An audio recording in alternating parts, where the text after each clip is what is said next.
Now, an English University Justice Project will today make a submission to the Scottish Criminal Cases Review Commission. It concerns the case of Wullie Beck, who was convicted of the armed robbery of a post van in Livingston in 1981.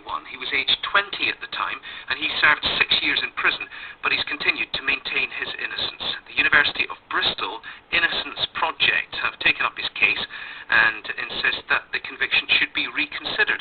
And Dr. Michael Naughton from the project joins me now from Bristol. Good morning to you. Good morning. Wullie Beck says this was a crime he didn't commit. Many convicted people say that. What makes his case different?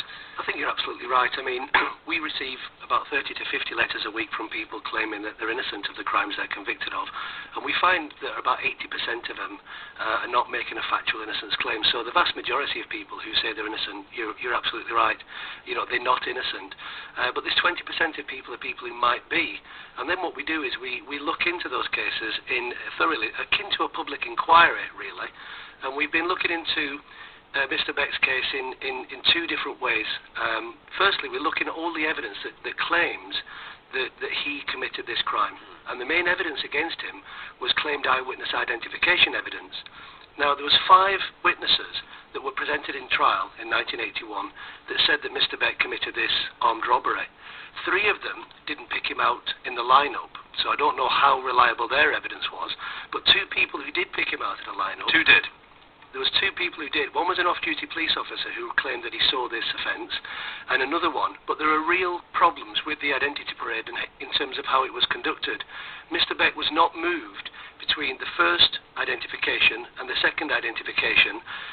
2 people in the lineup were actually police officers who were actually part of that investigation.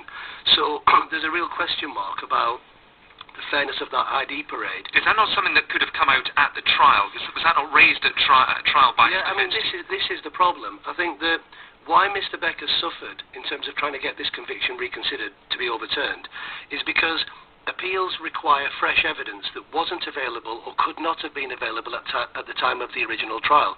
And that is appeal, and subsequently with the Scottish CCRC, Scottish Criminal Cases Review Commission, that looks into alleged miscarriage of justice, they keep saying that there's no, that this could have been done at trial. The problem was his lawyers let him down. And if your lawyers let you down, that doesn't mean to say, everybody makes mistakes. Juries make mistakes, police officers make mistakes, defence lawyers make mistakes. And when they do, what does that mean? We can't put that wrong right. We have to be alive to the reality that the system is fallible and things can go wrong. And innocent people can be wrongly convicted. And when they are, and when you put the evidence on the table that something's gone wrong, we need to have ways of being able to deal with that. Do you think the Criminal Cases Review Commission will take a different view of this sort of evidence then?